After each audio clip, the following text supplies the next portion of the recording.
আসসালামু আলাইকুম। কি অবস্থা সকল প্রবাসী এবং দেশে যারা আছেন তারা কেমন আছেন? ভালো আছেন? এটা একটা প্রতিবাদ স্বরূপ ভিডিও। গত পরশুদিন বিকাশ নূর অর্থাৎ বিপি নূর, এখন প্রবাসী প্রতিমন্ত্রী, সে প্রবাসীদের নিয়ে যে মন্তব্য করছে, আমি এই মন্তব্যের তীব্র প্রতিবাদ জানাই এবং তাকে প্রবাসীদের কাছে ক্ষমা চাইতে হবে। ভবিষ্যতে প্রবাসীদের নিয়ে আর এই ধরনের কোনো মন্তব্য করবে না। একটা সময় এই বিপি নূর, প্রতিমন্ত্রী নূর, এই নূরের যে দল, এই দলটা চলছে প্রবাসীদের বিকাশের টাকায়। তখন তার দল চালানোর হাতিয়ারে ছিল প্রবাসী। এক হিসেবে হে প্রবাসীদের কাছে ভিক্ষা চাইছে, তার দল চালানোর জন্য ভিক্ষা চাইছে। ওই নূর এখন তার দল বাদ দিয়ে আসছে, বিএনপিতে যোগ দিয়া বিএনপির এমপি হয়েছে, এমপি থেকে এখন প্রতিমন্ত্রী। এখন সে প্রবাসীদেরকে যেভাবে ইচ্ছা ব্যবহার করতেছে, মনে যেটা আসতেছে ওইটা বলতেছে, মুখে যেটা আসতেছে ওইটা বলতেছে। আজকে আমি যে ভিডিওটা বানাইতেছি, এখন বাইরে তাপমাত্রা চলতেছে 40 ডিগ্রি সেলসিয়াস। এই গরমের ভিতরে প্রবাসীরা এত পরিশ্রম, ঘাম জড়ানো, শ্রমের টাকা বাংলাদেশে পাঠানোর পরে তাদের এই যে বাংলাদেশ সরকারের রেমিটেন্স যোদ্ধা বলে যে এই রেমিটেন্স মাথার গাম ফাঁয়ে ফেলি প্রবাসীরা এখান থেকে প্রবাস থেকে পাঠায়। কিন্তু এরা বাংলাদেশে এই সাটার দল, সুবিধাবাদী, রক্তচোষা, এইসব নুরুরা প্রবাসীদের দুঃখ কষ্ট এগুলা বুঝবে না। বুঝছিল কখন? যখন তার বিকাশে টাকার প্রয়োজন ছিল, তখন তার দরকার ছিল। এই প্রবাসীরা ছিল তার হাতিয়ার। যেই কোনো বিপদে পড়লে প্রবাসীদের সাথে করতো, প্রবাসীদের কাছে ভিক্ষা চাইতো। আমার ওইটা দরকার, আমার অফিসের ওইটা দরকার বইলা বিকাশে কালেকশন করছে। আর এই বিকাশ নূর, প্রতিমন্ত্রী নূর এখন বলতেছে প্রবাসীরা নাকি বিদেশের বাড়িতে কাজে ফাঁকি দেয়, মোবাইলে সেট করে, মোবাইল নিয়ে পড়ি থাকে, কাজ করে না, এই জন্য শ্রমবাজার বন্ধ। তোমাদের যোগ্যতা নাই বিধায় শ্রমবাজার বন্ধ। তোমাদের যোগ্যতা যদি থাকতো তোমরা এই শ্রমবাজার আরো প্রসারিত করতে। তোমাদের যোগ্যতা না থাকার কারণে বিশ্বের অনেক কান্ট্রিতে শ্রমবাজার সংকুচিত হইতেছে,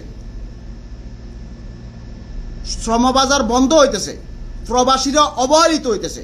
সৌদি আরবের মাটিতে শুধু একটা ফাস্টফুডের জন্য, তোমাদের নাটকীয় পরিবর্তনের কারণে ফাস্টফুডের জন্য লক্ষ লক্ষ প্রবাসী কান্নাকাটি করতেছে।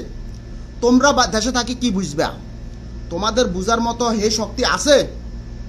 তোমরা যদি বিদেশে আইসা বিদেশের প্রবাসীদের এই যে দূতাবাসের, ফাস্টফুড অফিসের, বিভিন্ন কার্যালয়ের যে ফেরেশানি, যে হয়রানি, এগুলা যদি নিচ্ছকে দেখতা, তাহলে হয়তো অনুভব করতা। একটা ফাস্টফুড বানাইতে 7 মাস 6 মাস 7 মাস লাগতেছে।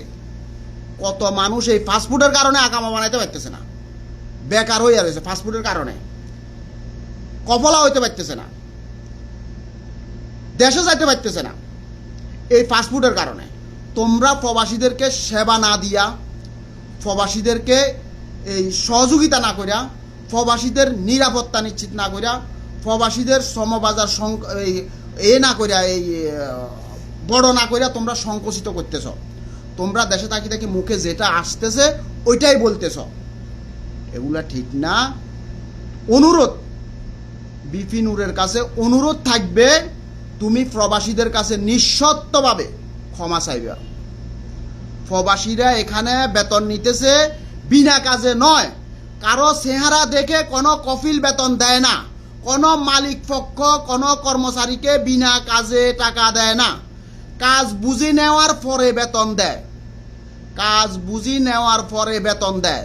কেউ এখানে হাওয়ায় বাসি টাকা রুজি করতেছে না, তার পরিশ্রম 10 ঘন্টা 8 ঘন্টা 12 ঘন্টা 14 ঘন্টা বুঝাই দেওয়ার পরে মাস শেষে তার বেতন হয়। মাস শেষে কারো কারো এমনও লোক আছে, প্রবাসী আছে, মাস শেষ হওয়ার পরে 15 দিন চলে যায়, 20 দিন চলে যায়, এরপরও বেতন পায় না। ঠিক আছে, ওইগুলা নিয়ে কাজ করো, প্রবাসীদেরকে সহযোগিতা করো, প্রবাসীরা কিভাবে ভালো থাকবো ওই চেষ্টা করো, প্রবাসীদের ফাস্টফুড করতে হয়রানি যাতে না হয় ওইটা করো, যেন বাংলাদেশে যাওয়ার পরে ইমিগ্রেশনে যাতে পেরেশানি না হয়, হয়রানি না হয়, এয়ারপোর্টে যাতে হয়রানি না হয়, এয়ারপোর্টে যাতে তাদের লাগেজটা না কাটে, এয়ারপোর্টে যাতে তাদের ওই যে আপনজনের জন্য জিনিস নেওয়া ওই জিনিসগুলো যাতে চুরি না হয়, ওইগুলা নিয়ে কাজ করো। কিভাবে প্রবাসীদেরকে উৎসাহিত করিবা ওইটা নিয়ে কাজ করো। তোমরা প্রবাসীদেরকে উস্কে দিও না, প্রবাসীদেরকে উস্কে দিও না। প্রবাসীরা পারবে না এরকম কিছু নাই, প্রবাসীরা পারবো, প্রবাসীরা অনেক কিছু করতে পারবো, প্রবাসীরা পারবে না এমন কিছু নাই। তো এই জন্য বলতেছি, প্রবাসীদেরকে নিয়ে খেলার কোনো অধিকার তোমাদের নাই। প্রবাসীদেরকে সহযোগিতা করো, সাহায্য করো, সহযোগিতা করো। প্রবাসীদের টাকায় তোমরা চলতেছ, প্রবাসীদের টাকায় দেশ চলতেছে, প্রবাসীদের টাকায় দেশের উন্নয়ন হইতেছে।